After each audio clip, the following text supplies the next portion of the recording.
बिस्मिल्लाहिर्रहमानिर्रहीम।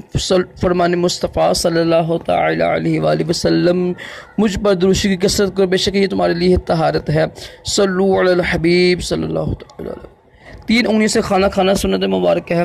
राशिद आतारी ख्वाबों की तबीर लेके पेश खिदमत है। आज हम जो ख्वाब की तबीर सुनेंगे ना, वो है ख्वाब में आग देखना होता है ना, भड़कती हुई यानी धकती हुई आग देखना, यानी शोले वाली आग देखना। इसकी तबीर देखिए, जो आग है ना, इसकी मुख्तलिफ तबीरें बनती हैं। ज़ाहिर है किसी ने आग जलाई है, किसी ने उसके ऊपर धक्का दे दिया है, ठीक है, किसी ने काफ़ी इसकी तबीरें बनती हैं आग की ना।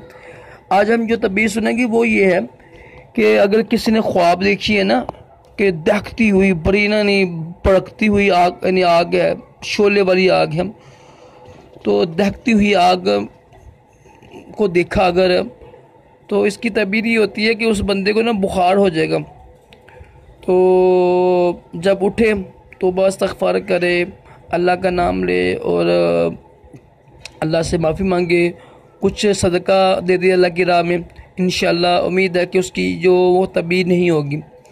अल्लाह ताला हम सब को भी अच्छे अच्छे ख्वाब दिखाए, बुरे ख्वाबों से महफूज रखे और अपने प्यारे महबूब सल्लल्लाहु अलैहि वसल्लम की ख्वाब में ज़ियारत नसीब करे। सल्लल्लाहु अलैहि हबीब सल्लल्लाहु अलैहि वसल्लम।